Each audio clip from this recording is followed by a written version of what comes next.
Hello friends, welcome back to my YouTube channel Expert Opinion. I am Bhavna from Uttar Pradesh.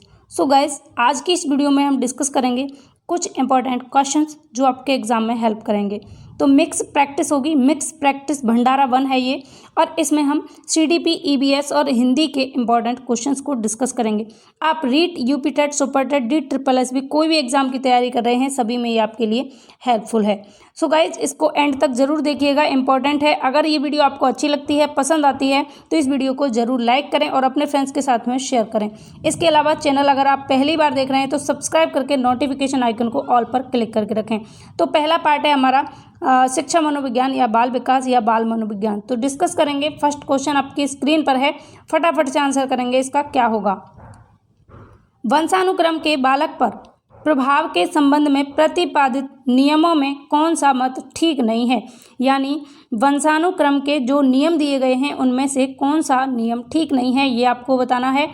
Options आपके सामने हैं, अब फटाफट से आंसर कर दीजिए.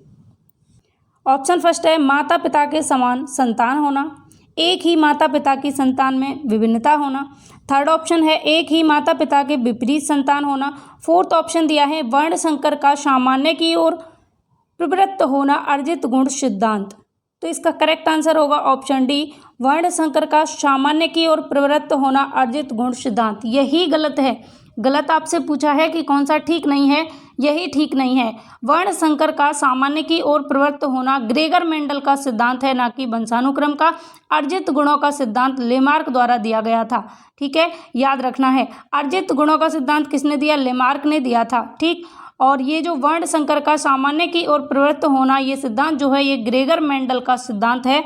तो यही वंशानुक्रम के बालक पर प्रभाव के संबंध में जो प्रतिपादित नियम हैं उनमें से यही ठीक नहीं है. आगे चलते हैं. क्वेश्चन नंबर 2 आपकी स्क्रीन पर है, फटाफट आंसर करेंगे इस क्वेश्चन का. वॉल्बी ने अपने लगाव सिद्धांत में शिशु की विभिन्न क्रियाएं यथा मुस्कुराना, रोना, टकटकी लगाकर देखना आदि का वर्णन किस अवस्था में बताया है? ऑप्शन आपके सामने हैं. पूर्व लगाव अवस्था, लगाव निर्माण की तृतीय अवस्था, या लगाव की पूर्ण अवस्था, या संबंधों के प्रतिक्रिया के निर्माण की अवस्था. आंसर कीजिए, इसका क्या होगा? वॉल्बी के अनुसार लगाव सिद्धांत में शिशु की विभिन्न क्रियाओं जैसे मुस्कुराना, रोना, टकटकी लगाकर देखना, ऐसी क्रियाओं का वर्णन कौन सी अवस्था में बताया गया है? सो इसका करेक्ट आंसर होगा पूर्व लगाव अवस्था. जो लोग ऑप्शन फर्स्ट को आंसर किए हैं उनका करेक्ट है, पूर्व लगाव अवस्था. पूर्व लगाव अवस्था कब से कब तक मानी जाती है? 0 से 6 सप्ताह तक की अवस्था को पूर्व लगाव अवस्था कहा जाता है. और इस आयु समूह में बच्चा जो है टकटकी लगाकर देखता है, रोता है, मुस्कुराता है, ये आदि क्रियाएं होती हैं. ठीक है, चलिए आगे बढ़ते हैं नेक्स्ट क्वेश्चन पर.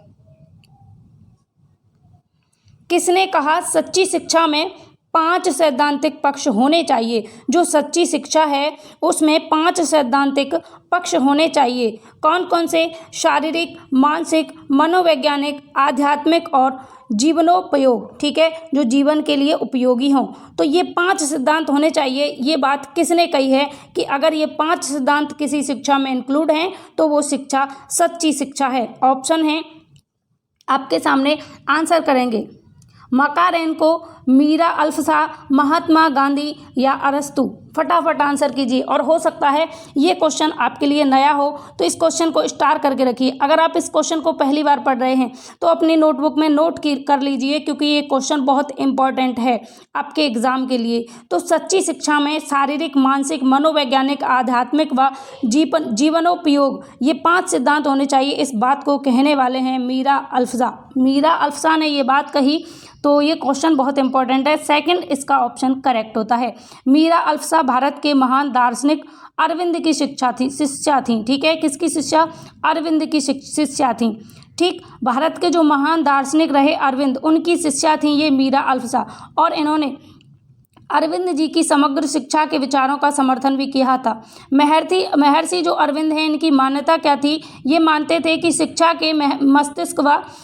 मानव के मस्तिष्क व आत्मा की शक्तियों का निर्माण करती है और ज्ञान, चरित्र और संस्कृति का उत्कर्ष भी करती है. ये बात कौन कहते थे? अरविंद. और अरविंद की ये शिष्या थी मीरा अल्फसा। और इनका कहना था कि सच्ची शिक्षा वो शिक्षा है जिसमें शारीरिक, मानसिक, मनोवैज्ञानिक, आध्यात्मिक व जीवनोपयोग ये 5 सिद्धांत इंक्लूड होते हैं। ठीक है, आगे चलते हैं। क्वेश्चन नंबर 4 आपकी स्क्रीन पर है।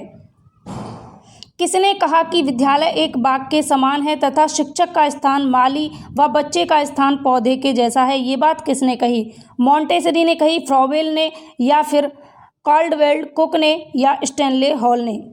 आंसर कीजिए इसका क्या होगा? Henry Caldwell cook, Stanley hall, या फ्रॉबेल, या मारिया मॉन्टेसरी कि विद्यालय एक क्या है? बाग है। विद्यालय क्या है? बाग है। मान लीजिए पूरा बाग है। शिक्षक क्या है? एक माली है। शिक्षक क्या है? माली। और बच्चा क्या है? ये पौधा। और माली क्या कर रहा है? इस पौधे को सींच रहा है। यानी कि शिक्षक का काम क्या है? इस पौधे को सींच कर बड़ा करना।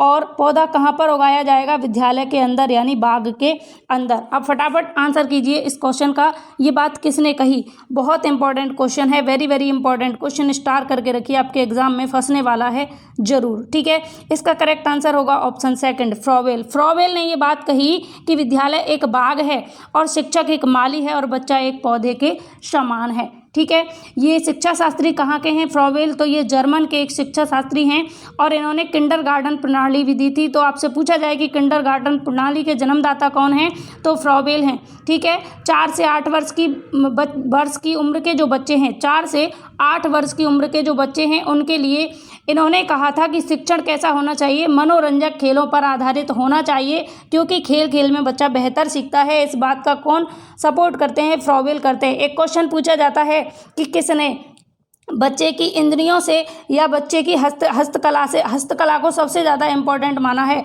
तो उसके लिए महात्मा गांधी होता है। एक होता है कि बच्चे जो हैं ज्ञानेंद्रियों के द्वारा सीखते हैं, ये बात किसने कही? तो मॉन्टेसरी ने कही। एक चीज़ और, मॉन्टेसरी ये भी कहती हैं कि जो मंदबुद्धि बच्चे हैं वो बेहतर सीख सकते हैं, उनको अपॉर्चुनिटीज़ की ज़रूरत है। तो मंदबुद्धि बच्चों पर किसने काम किया?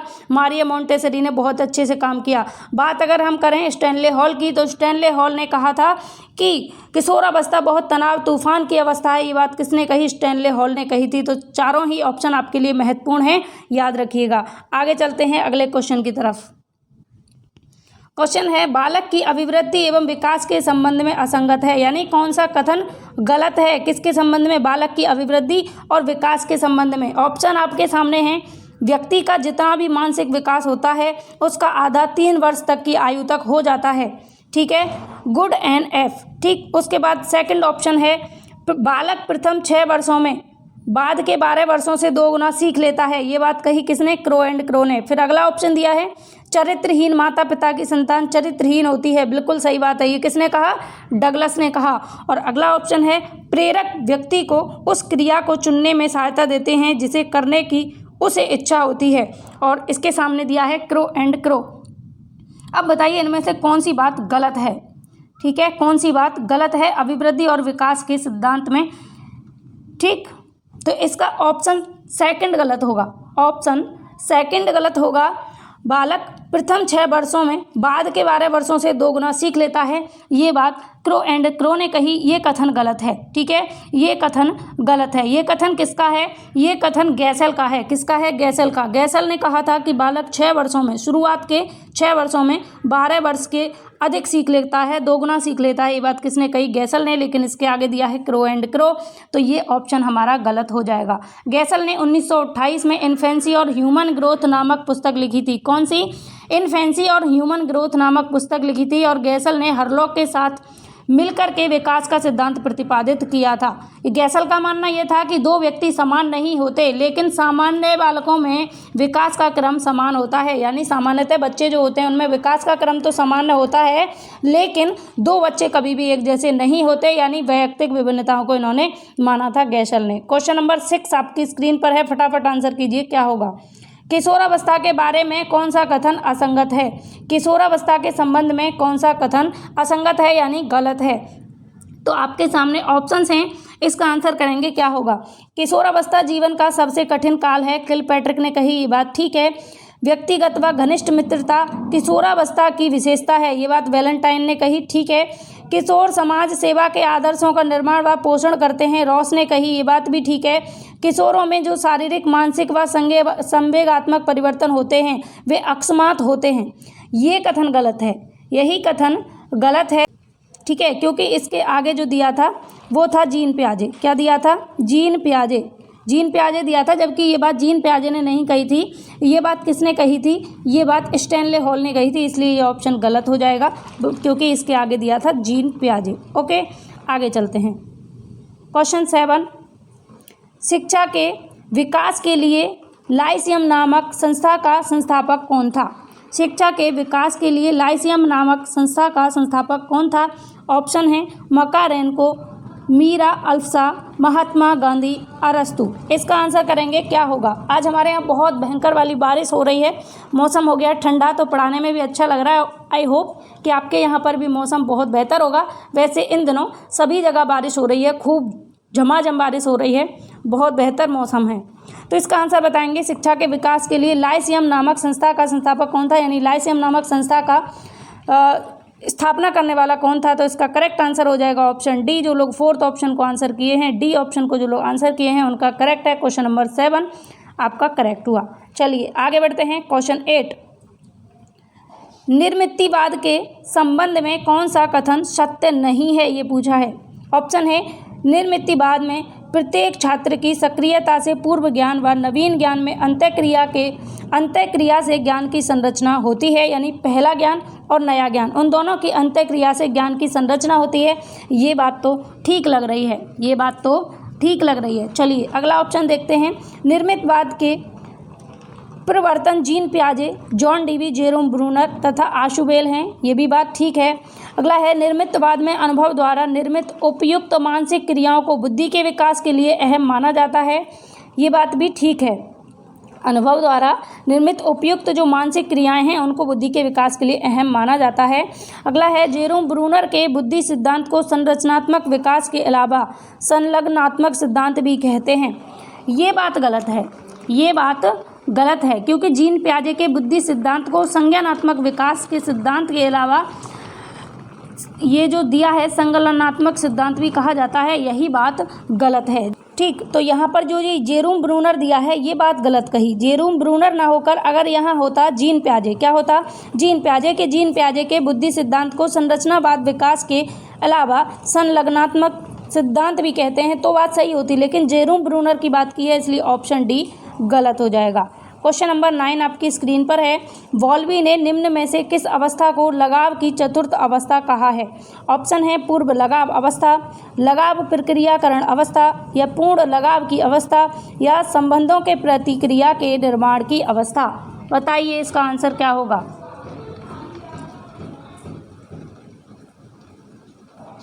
इसका करेक्ट आंसर होगा संबंधों के प्रतिक्रिया के निर्माण की अवस्था। ऑप्शन डी करेक्ट है, संबंधों के प्रतिक्रिया के निर्माण की अवस्था। अगला क्वेश्चन, एरिक्सन ने अपनी पुस्तक बचपन और समाज में नैतिक सामाजिक विकास की कितनी अवस्थाओं का वर्णन किया है? ऑप्शन है 4, 6, 7, 8। एरिक एरिक्सन की अगर हम बात करें तो एरिक एरिक्सन ने अपनी पुस्तक बचपन और समाज में नैतिक सामाजिक विकास की 8 अवस्थाओं का वर्णन किया है। ऑप्शन डी करेक्ट है। एरिक एरिक्सन ने, अगर आपने नहीं देखा तो इसकी डिटेल वीडियो हमारे चैनल पे पड़ी हुई है, आप जाकर के देख सकते हैं। बहुत इंपॉर्टेंट सिद्धांत है, बहुत इंपॉर्टेंट थ्योरी है एरिक्सन की, तो आप इसको ज़रूर देखें, इंपॉर्टेंट है आपके एग्जाम के लिए। क्वेश्चन है अगला, किस चिंतक का मानना है कि विद्यालय बाजारू व्यवस्था का एक रूप है जिसमें पाठ्यक्रम एक उत्पाद के रूप में छात्र रूपी उपभोक्ता को निश्चित दाम पर बेचता है? इसका आंसर बताएंगे। ऑप्शन है रूसो, जॉन डीवी, इवान लिविच या पाउलो फ्रेरे। इसका आंसर क्या होगा?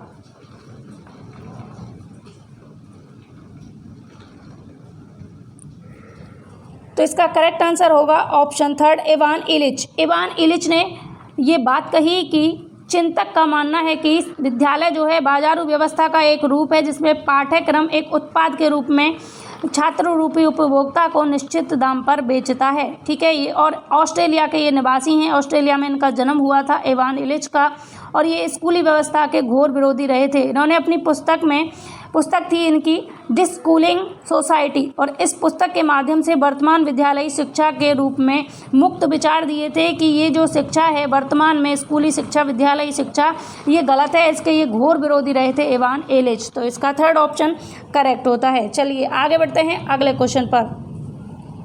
निम्न में से किस सिद्धांत को जीन पियाजे के विकासात्मक मनोविज्ञान का विकल्प माना जाता है? ऑप्शन है ब्रूनर का संरचनात्मक विकास, या वुंट का प्रायोगिक मनोविज्ञान, या वुंट का प्रयोगवाद, या वॉटसन का व्यवहारवाद। बताइए आंसर क्या होगा। किस सिद्धांत को विकासात्मक मनोविज्ञान का सिद्धांत भी माना जाता है? तो ये क्वेश्चन बहुत इंपॉर्टेंट है। विकास जीन पियाजे का कौन सा सिद्धांत? जीन पियाजे का। जीन पियाजे के विकासात्मक मनोविज्ञान के सिद्धांत को और इसका एक विकल्प माना जाता है। ये पूछा है इसका एक विकल्प क्या माना जाता है, तो इसका करेक्ट आंसर होगा ऑप्शन फर्स्ट ब्रूनर का संरचनात्मक सिद्धांत। विकासात्मक मनोविज्ञान के सिद्धांत का एक विकल्प माना जाता है ब्रूनर का संरचनात्मक विकास का सिद्धांत। चलिए आगे बढ़ते हैं अगले क्वेश्चन की तरफ, क्योंकि इन दोनों सिद्धांतों में थोड़ा थोड़ा मेल पाया जाता है। क्वेश्चन है बुद्धि परीक्षा के क्षेत्र में विनय साइमन परीक्षण प्रस्तुत करने में किस व्यक्ति का विशेष योगदान रहा? ऑप्शन है स्टर्न, टर्मन, मेरिल या साइमन। इसका आंसर बताइए क्या होगा। इस क्वेश्चन का करेक्ट आंसर क्या होगा? बुद्धि परीक्षा के क्षेत्र में विनय साइमन परीक्षण प्रस्तुत करने में किस व्यक्ति का विशेष योगदान माना जाता है? करेक्ट आंसर होगा ऑप्शन डी साइमन। ठीक है, करेक्ट आंसर क्या होगा? Option D Simon. थ्यूडर Simon Alfred बिने के सहयोगी प्रोफेसर रहे थे और इन्होंने 1905 में बिने साइमन परीक्षण दिया था, जिसमें कुल 30 प्रश्न थे। जिसमें टोटल प्रश्नों की संख्या अगर आपसे पूछ ली जाए तो टोटल प्रश्नों की संख्या 30 थी। क्वेश्चन है आपकी स्क्रीन पर, इस बुद्धि वाले व्यक्ति अधिक मिलनसार व मानव संबंधों से परिपूर्ण होते हैं। कौन सी बुद्धि वाले? अमूर्त बुद्धि, मूर्त बुद्धि, सामाजिक बुद्धि या उपर्युक्त सभी। आंसर बताएंगे क्या होगा।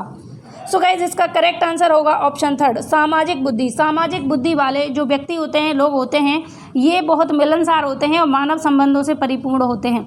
थॉर्नडाइक ने बुद्धि के 3 प्रकार बताए थे। कौन कौन से प्रकार बताए थे? मूर्त, अमूर्त और सामाजिक बुद्धि। ठीक है, तो आगे बढ़ते हैं अगले क्वेश्चन पर। क्वेश्चन नंबर 15 आपकी स्क्रीन पर है, मोस्ट इंपॉर्टेंट क्वेश्चन। जीन पियाजे ने बुद्धि के किस सिद्धांत की व्याख्या की है? जीन पियाजे ने बुद्धि का कौन सा सिद्धांत दिया था? समाजमिति या फिर प्रश्नावली या रेटिंग स्केल या विकासात्मक सिद्धांत। तो सभी को पता है जीन पियाजे के सिद्धांत को किस नाम से जानते हैं? विकासात्मक सिद्धांत के नाम से जानते हैं। ऑप्शन डी करेक्ट हुआ। अगला क्वेश्चन, बालक पर पढ़ाई का अधिक बोझ और विषय की नीरसता से उत्पन्न असमायोजन को दूर करने के लिए विद्यालय में निम्न में से कौन सा उपाय करना चाहिए?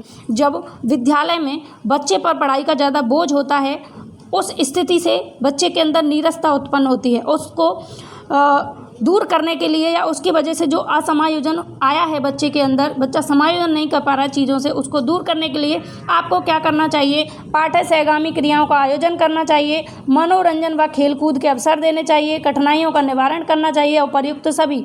तो ऑप्शन होगा डी करेक्ट, उपर्युक्त सभी। चारों ही बातें ठीक हैं, तीनों बातें। तो हम चौथे ऑप्शन के साथ में जाएंगे। क्वेश्चन है सामान्यतः कुल बालकों के कितने प्रतिशत बालक प्रतिभाशाली होते हैं? ऑप्शन है 40, 30, 1 या 10। आंसर बताइए इसका क्या होगा। इस क्वेश्चन का करेक्ट आंसर क्या होगा? तो सामान्यतः कुल बालकों के 1% बालक प्रतिभाशाली होते हैं। जो सामान्यतः बच्चे होते हैं उनके कुल प्रतिशत से 1% वाले बालक प्रतिभाशाली होते हैं। तो ऑप्शन यहाँ पर हमारा फर्स्ट करेक्ट होगा। ऑप्शन हमारा थर्ड करेक्ट होगा।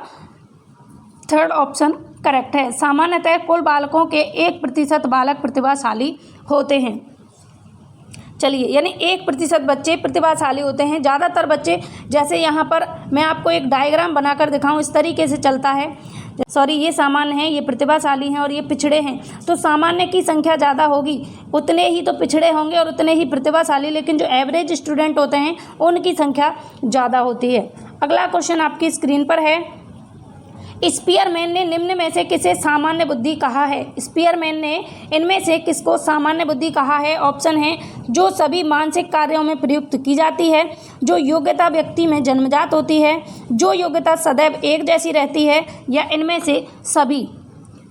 सो इसका करेक्ट आंसर होगा फ्रेंड्स ऑप्शन डी, उपर्युक्त सभी। जो लोग डी ऑप्शन आंसर कर रहे हैं, जो लोग फोर्थ ऑप्शन को आंसर कर रहे हैं, उनका करेक्ट है। और गाइज अपना स्कोर भी देखते जाएं, क्योंकि 3 सब्जेक्ट के हम यहाँ क्वेश्चन डिस्कस करने वाले हैं और सभी में 20-20 क्वेश्चन है। टोटल 60 क्वेश्चन है और आउट ऑफ 60 आपका स्कोर कितना आता है ये आपको देखना है। इसके अलावा आपको ये भी देखना है कि कौन सा सब्जेक्ट आपका वीक है, तो उस पर आपको ज़्यादा काम करना होगा।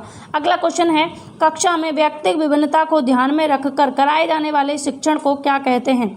ऑप्शन है बहुकक्षीय, या फिर शिक्षण बहुस्तरीय, या शिक्षण बहुउद्देशीय शिक्षण, या उपर्युक्त सभी। इसका आंसर बताएंगे क्या होगा। सो गाइज इसका करेक्ट आंसर होगा option D, option B. Option B यहाँ करेक्ट होगा, शिक्षण बहुस्तरीय। जो शिक्षण है वो बहुत स्तर का होगा, यानी अलग अलग बच्चों के स्तर का होगा, तो बहुस्तरीय शिक्षण होगा। व्यक्तिगत विभिन्नता है, कोई बच्चा कैसे सीखता है, कोई कैसे, और किसी की स्पीड कैसे है, तो उन सबको ध्यान में रखते हुए जब आप शिक्षण करा रहे हैं तो ऐसा शिक्षण बहुस्तरीय शिक्षण कहलाता है, क्योंकि प्रत्येक बच्चे का स्तर अलग अलग है, सीखने का तरीका अलग अलग है। अगला क्वेश्चन, असमायोजन का पारिवारिक कारण नहीं है। ऑप्शन है संयुक्त परिवार, निम्न आर्थिक स्तर, माता पिता की उच्च महत्वाकांक्षा, या असुरक्षा की भावना। अब आंसर बताइए इसका क्या होगा। असमायोजन परिवार का कारण नहीं है, ठीक है। ऐसा कौन सा कारण है जो बच्चा असमायोजित होता है, जो कि परिवार से रिलेटेड नहीं है? तो निम्न आर्थिक स्तर होगा तो बच्चा असमायोजित हो जाएगा, माता पिता की उच्च महत्वाकांक्षा होंगी तब भी होगा, असुरक्षा की भावना उत्पन्न होगी तब भी होगा, जबकि संयुक्त परिवार असमायोजन का पारिवारिक कारण नहीं है, तो ऑप्शन फर्स्ट करेक्ट होता है। अगला क्वेश्चन, अब हम बात करेंगे पर्यावरण अध्ययन की। हमारे 20 क्वेश्चन साइकोलॉजी के कंप्लीट हुए। अब आपको बताना है कि सीडीपी में आपके आउट ऑफ 20 कितने करेक्ट हुए, ये आप अपना स्कोर बताते रहिए। और यहाँ तक के जो क्वेश्चंस थे आपको कैसे लगे ये भी मुझे ज़रूर बताइए। हम बात करेंगे अब पर्यावरण अध्ययन की, यानी ईवीएस की। तो ईवीएस से रिलेटेड फर्स्ट क्वेश्चन आपकी स्क्रीन पर है, फटाफट आंसर कीजिए। और इतने कम टाइम में आपको 60 क्वेश्चन में देने वाली हूँ, इतने कम टाइम में आपको कहीं भी देखने को नहीं मिलेंगे। कई जगह पर 60 क्वेश्चन को कराने में भी आपका 1.5 से 2 घंटा ले लिया जाता है। तो याद रखिए कि यहाँ पर आपको बहुत कम समय में बहुत अच्छा डेटा मैं आपको देने की कोशिश कर रही हूँ। तो पूरा सपोर्ट करें, क्लास को ज़्यादा से ज़्यादा फ्रेंड्स के साथ में शेयर करें, और चैनल को अगर पहली बार देख रहे हैं तो सब्सक्राइब करके नोटिफिकेशन आइकन को ज़रूर ऑल पर क्लिक करके रख लीजिए। ये आपके लिए हेल्पफुल रहेगा। एक्सपर्ट ओपिनियन हमेशा आपकी हेल्प में, आपके सहयोग में तत्पर रहेगा। क्वेश्चन है, पाकिस्तान के साथ बनने वाली अंतर्राष्ट्रीय सीमा को किस नाम से जाना जाता है? ऑप्शन है मैक-मोहन रेखा, रेड क्लिफ लाइन, या डूरंड लाइन, या फिर कर्क रेखा। आंसर बताइए इसका क्या होगा। पाकिस्तान के साथ में बनने वाली अंतर्राष्ट्रीय सीमा को हम किस नाम से जानते हैं, ये आपको बताना है। बहुत इंपॉर्टेंट क्वेश्चन आपकी स्क्रीन पर है, ध्यान से आंसर करेंगे। 1 नंबर आपके लिए बहुत महत्वपूर्ण है, याद रखिएगा। तो बहुत ध्यान से आपको आंसर करना है। ऑप्शन होगा second correct, red Cliff line.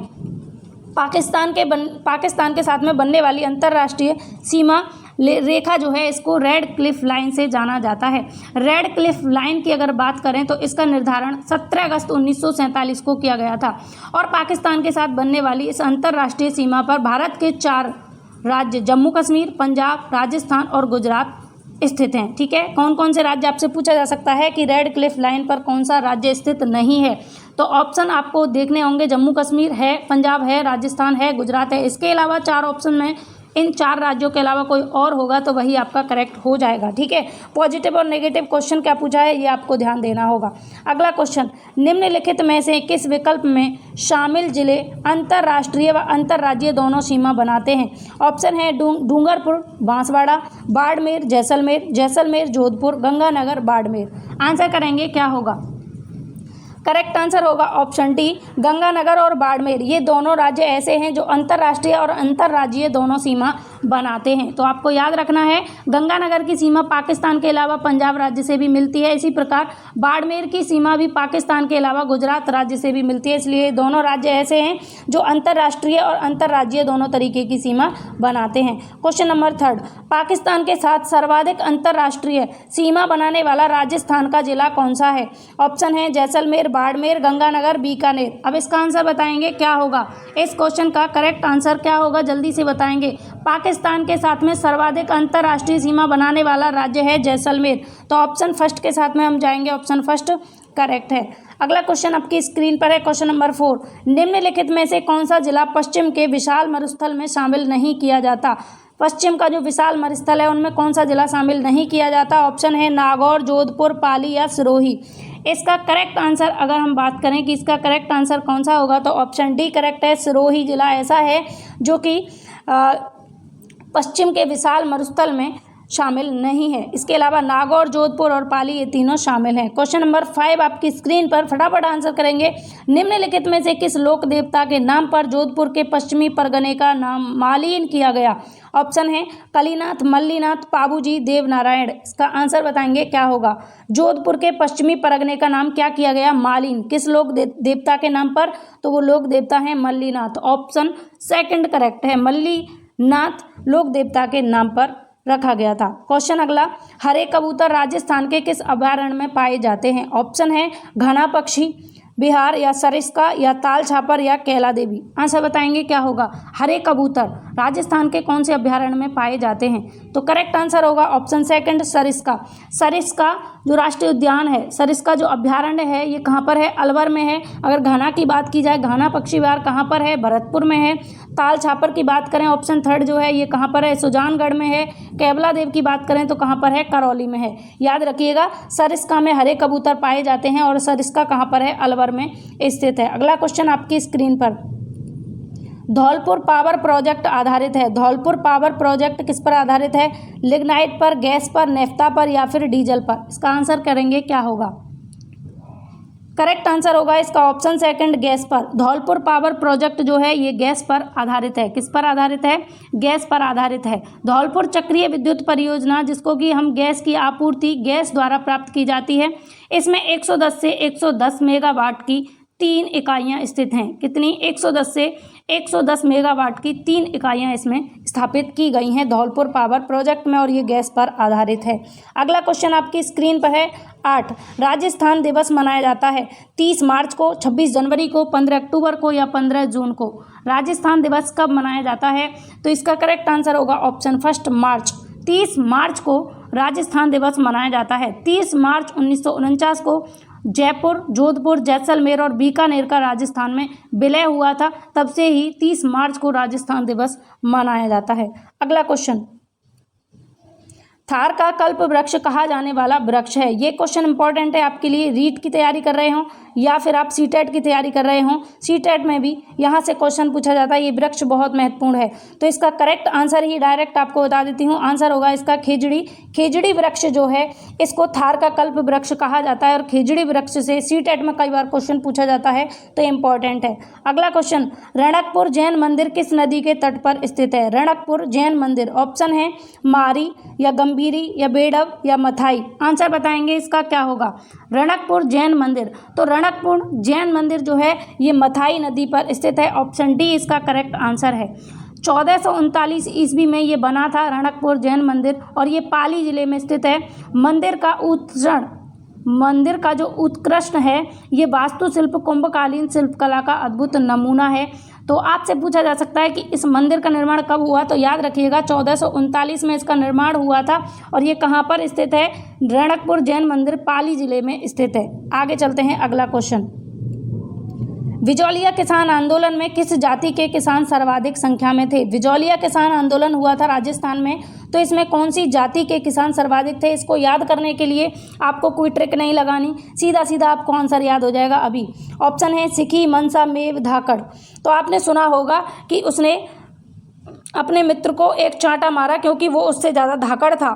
तो विजौलिया किसान आंदोलन में धाकड़ किसान जो थे ये सबसे ज़्यादा संख्या में शामिल थे। ऑप्शन डी, जो धाकड़ होगा वही सबसे ज़्यादा आगे रहेगा। तो ऑप्शन डी करेक्ट है। अगला, इनमें से किस लोक देवता की समाधि पर नव विवाहित जोड़े गठ जोड़े की जात देने जाते हैं? जिनकी नई नई शादी होती है वो गठ जोड़े से एक दूसरे के साथ में जात देने जाते हैं। ऐसा देवता कौन सा लोक देवता है?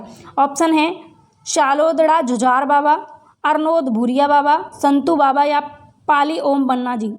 तो इसका करेक्ट आंसर है ऑप्शन फर्स्ट, श्यालोदड़ा झुझार बाबा। ये झुझार बाबा हैं, तो इसलिए झुझार बाबा अगर जात देने नहीं जाएंगे नव जोड़े तो उनको खुश नहीं रहने देंगे, इसलिए श्यालोदड़ा झुझार बाबा के यहाँ पर नव विवाहित जोड़े जो होते हैं वो जात लगाने जाते हैं।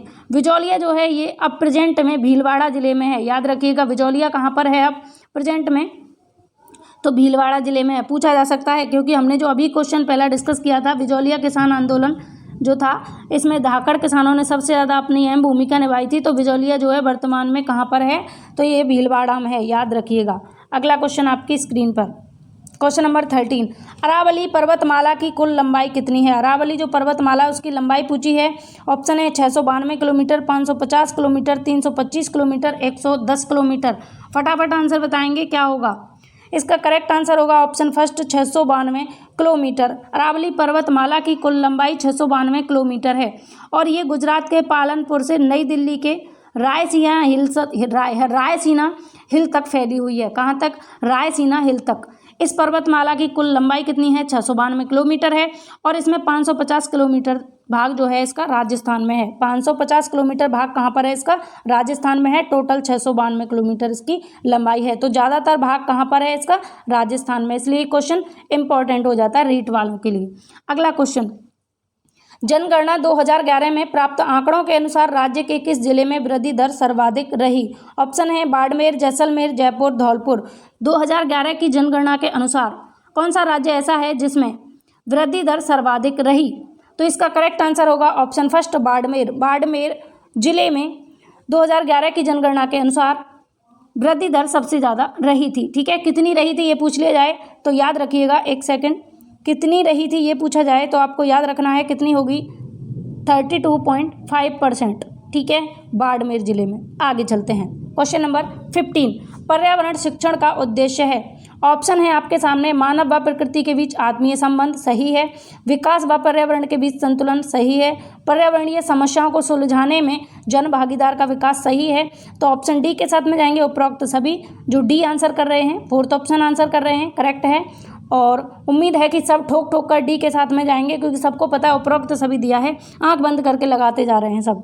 अगला है, पर्यावरण संरक्षण के लिए चिपको आंदोलन का संबंध किससे है? बताइए जल्दी से। चिपको आंदोलन, ऑप्शन है सुंदरलाल बहुगुणा, हेमवती नंदन बहुगुणा, अरुणा राय या वेक्ट्राय। इसका करेक्ट आंसर क्या होगा? तो इसका आंसर सबको पता है, सुंदरलाल बहुगुणा इसका आंसर होगा। निखत इसका फटाफट से सबसे पहले आंसर करने वाली बन गई हैं, तो सुंदरलाल बहुगुणा इसका करेक्ट आंसर है। अगला है, सेब में पाया जाने वाला अम्ल है। सेब में कौन सा अम्ल पाया जाता है? जल्दी से बताएंगे क्या होगा इसका करेक्ट आंसर। सेब में कौन सा अम्ल पाया जाता है? एसिटिक अम्ल, साइट्रिक अम्ल, टार्ट्रिक अम्ल या मैलिक अम्ल। ये क्वेश्चन भी बहुत इंपॉर्टेंट है, लड्डू क्वेश्चन है, बहुत ईजी क्वेश्चन है और एग्जाम में आने लायक क्वेश्चन है। फटाफट से आंसर करेंगे।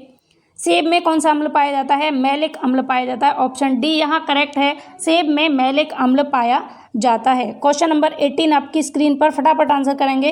प्राथमिक स्तर पर विज्ञान शिक्षण, विज्ञान प्रदर्शनी का प्रयोग करने से बालकों में विकास होता है। बच्चों को जब प्राथमिक स्तर पर विज्ञान शिक्षण और विज्ञान प्रदर्शनी आप प्रयोग में कराते हैं तो इससे क्या होगा? बच्चों का अवलोकन शक्ति का विकास होगा, तर्क शक्ति का विकास होगा, स्मरण शक्ति का विकास होगा या वैज्ञानिक दृष्टिकोण का विकास होगा। तो जब विज्ञान से रिलेटेड विज्ञान शिक्षण करा रहे हैं, विज्ञान प्रदर्शनी भी करा रहे हैं, तो वैज्ञानिक दृष्टिकोण का विकास होगा। ऑप्शन डी यहाँ करेक्ट होगा।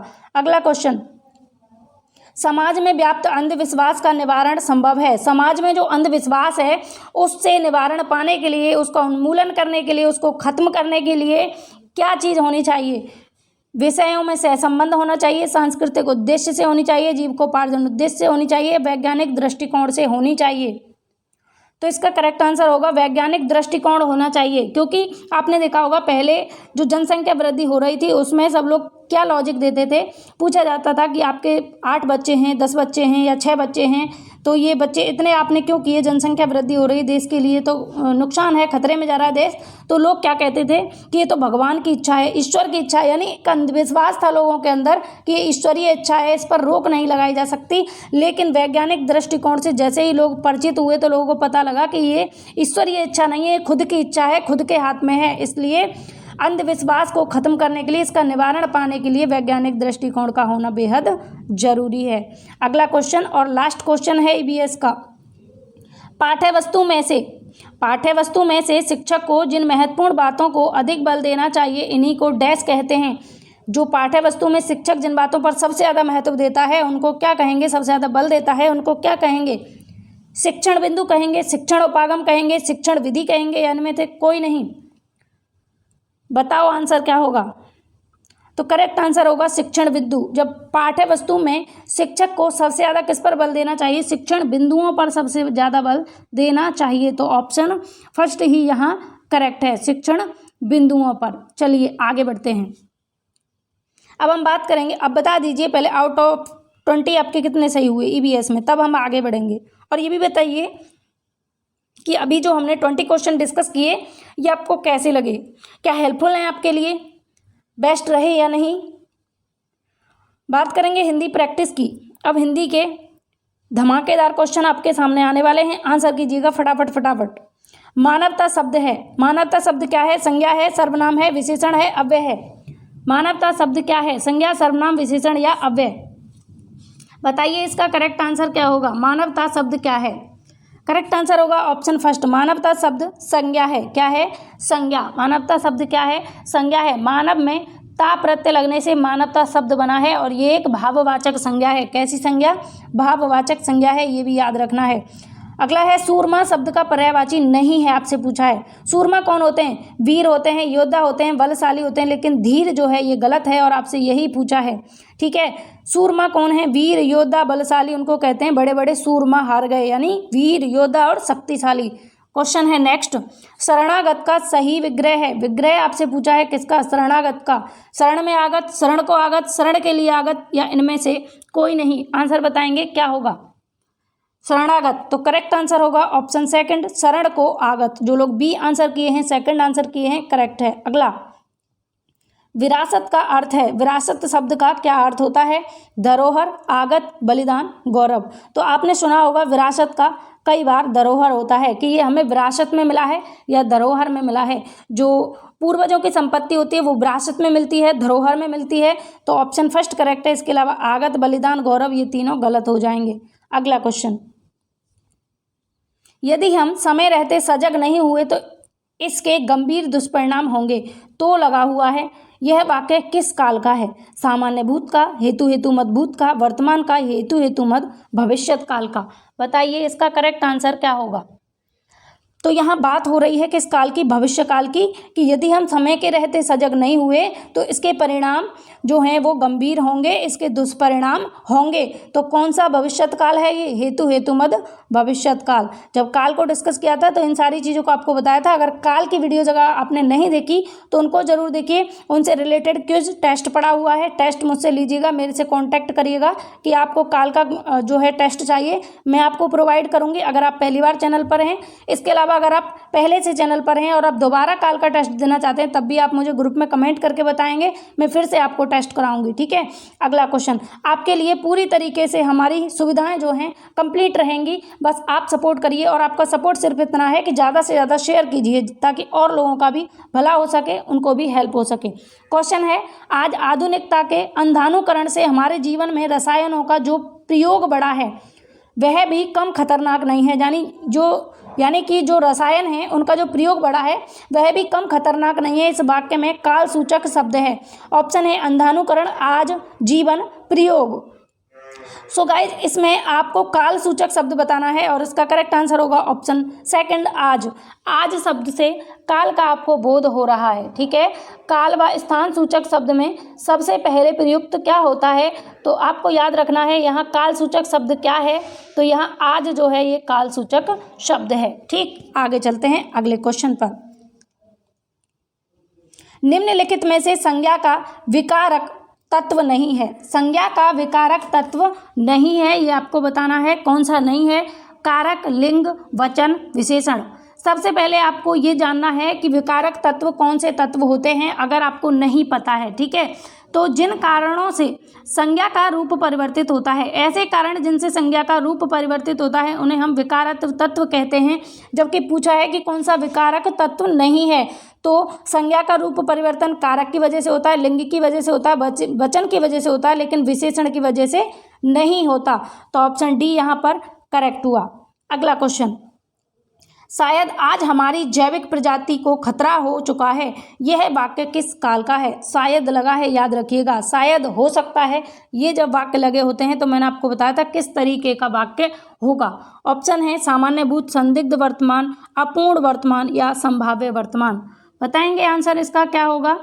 शायद आज हमारी जैविक प्रजाति को खतरा हो चुका है। ये वाक्य है संभाव्य वर्तमान काल का। ऑप्शन डी यहाँ करेक्ट है। क्रिया का वह रूप जिससे वर्तमान काल में क्रिया के होने में संदेह प्रकट होता है, उस काल को हम क्या कहेंगे? संभाव्य वर्तमान काल कहेंगे। ठीक है, इस तरीके के वाक्यों के अंत में रहा होगा, रही होगी, होगा या चुका होगा ऐसे शब्द आते हैं। ठीक है, चुका होगा या चुका है। ठीक, आगे चलते हैं। अगला क्वेश्चन, आंख का अंधा गांठ का पूरा। इस लोकोक्ति का आपको अर्थ बताना है। आंख का अंधा गांठ का पूरा, इसका आपको अर्थ बताना है क्या होगा?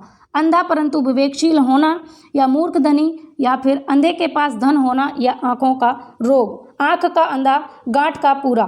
ठीक है, एक लोकोक्ति और होती है आंख का अंधा नाम नयन सुख। तो यहाँ बताएंगे आंख का अंधा गांठ का पूरा, इसका अर्थ क्या होगा? करेक्ट आंसर होगा ऑप्शन सेकंड, मूर्ख धनी। ठीक है, आंख का अंधा गांठ का पूरा। अगला क्वेश्चन,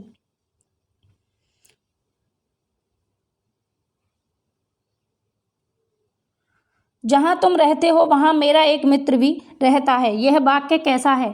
जहां तुम रहते हो वहां मेरा एक मित्र भी रहता है। सरल वाक्य होगा, मिश्र होगा, संयुक्त होगा, या इनमें से कोई नहीं? जहां तुम रहते हो वहां मेरा एक मित्र भी रहता है, तो ये वाक्य होगा मिश्र वाक्य। ठीक है, अगला क्वेश्चन आपकी स्क्रीन पर है। मिश्र वाक्य कैसे होते हैं? मिश्र वाक्य में स्थानवाचक क्रिया विशेषण उपवाक्य होते हैं। अगला है, जहां अभी थार का मरुस्थल है वहां कभी टैथिस सागर लहराता था। ये वाक्य है, तो ये भी सेम है। जहां तुम रहते हो वहां मेरा मित्र रहता है। जहां अभी थार का मरुस्थल है वहां कभी टैथिस सागर लहराता था। तो ये भी क्या हो जाएगा? मिश्र वाक्य हो जाएगा। ऑप्शन सेकंड इसका करेक्ट आंसर होगा। अगला क्वेश्चन आपकी स्क्रीन पर है, क्वेश्चन 14। निम्नलिखित में से कर्मवाच्य वाक्य नहीं है। कर्मवाच्य वाक्य नहीं है, ऐसा कौन सा वाक्य है जिसमें कर्म नहीं है? ऑप्शन है, चोर की धुनाई की गई, कलेक्टरों से रिपोर्ट मंगवाई गई, राजू द्वारा जहाज उड़ाया गया, या मीरा आगरा गई। इसका आंसर बताएंगे क्या होगा? कौन सा कर्मवाच्य नहीं है ये आपको बताना है। तो इसका करेक्ट आंसर होगा ऑप्शन डी, मीरा आगरा गई। इसके अलावा तीनों में कर्म विद्यमान है, जबकि ऑप्शन डी में कर्म विद्यमान नहीं है, तो यही करेक्ट हो जाएगा, मीरा आगरा गई। ठीक, आगे चलते हैं अगले क्वेश्चन पर। क्वेश्चन नंबर 13 आपकी स्क्रीन पर है। उपभोक्ता कानून में उपभोक्ता को शिकायत दर्ज कराने हेतु अधिकतम 2 वर्ष का समय दिया जाता है। यह वाक्य है। सरल वाक्य है, मिश्र है, संयुक्त है, या इनमें से कोई नहीं? सो गाइस, इसमें एक ही उद्देश्य है और एक ही विधेय है, तो ये हो जाएगा सरल वाक्य। ऑप्शन फर्स्ट करेक्ट है। इस वाक्य में एक उद्देश्य और एक विधेय है, इसलिए ये कौन सा वाक्य होगा? सरल वाक्य हो जाएगा। क्वेश्चन नंबर 15 आपकी स्क्रीन पर है। वेरी वेरी इंपॉर्टेंट क्वेश्चन, हर एक क्वेश्चन इंपॉर्टेंट है। अगर आपको पसंद आ रहा है तो लाइक शेयर जरूर करें। भाषा शिक्षण के किस उपागम में सामग्री विभिन्न स्रोतों से ली जाती है? ऑप्शन है, इकाई उपागम, करण उपागम, सम्मिश्रण उपागम, या सम्मिश्रण उपागम। आंसर बताएंगे क्या होगा? इसका करेक्ट आंसर होगा ऑप्शन सी, सम्मिश्रण उपागम। भाषा शिक्षण के सम्मिश्रण उपागम में सामग्री विशेष अलग अलग स्रोतों से ली जाती है। और गाइस, आपके लिए इतनी देर से और इतना बेहतर डेटा आपको दिया जा रहा है, उसमें बोलने में भी एनर्जी लग रही है, आपके लिए इतने एफर्ट्स लगाए जा रहे हैं, तो प्लीज़ वीडियो को ज़्यादा से ज़्यादा शेयर करें और चैनल को सब्सक्राइब ज़रूर कर लीजिए। चैनल को सब्सक्राइब ज़रूर कर लीजिए। इतनी स्पीड में बोला जाता है क्योंकि आपके टाइम की भी बचत करनी होती है ना, वरना आराम से बोलने में आपको बहुत सारा टाइम मुझे देना होगा, और मैं नहीं चाहती आपका उतना टाइम लिया जाए, जितना जरूरी है उतना आप दे रहे हैं। अगला है, कक्षा शिक्षण में शिक्षक द्वारा चिड़िया उड़ जैसे खेल से छात्रों में किस कौशल का विकास होता है? तो जल्दी से आंसर बताएंगे कि जैसे चिड़िया उड़ आपने खेला होगा, जल्दी से बताइए किस किसने ये खेल खेला है? चिड़िया उड़, तोता उड़, मैना उड़, चिड़िया उड़, ये खेल किसने खेले? तो ऐसे खेल से छात्रों में किस कौशल का विकास होता है ये बताना है। प्राइमरी स्तर पर टीचर्स के द्वारा ऐसे ऐसे गेम खिलाए जाते हैं बच्चों को। ऑप्शन है, श्रवण कौशल, पठन कौशल, भाषण कौशल, या लेखन कौशल। करेक्ट आंसर हो जाएगा इसका ऑप्शन फर्स्ट, श्रवण कौशल। श्रवण कौशल का विकास किया जाता है। अगला क्वेश्चन, अन्वेषण विधि के प्रवर्तक हैं। वेरी वेरी इंपॉर्टेंट क्वेश्चन, बहुत इंपॉर्टेंट क्वेश्चन है, किसी भी एग्जाम की तैयारी कर रहे हैं।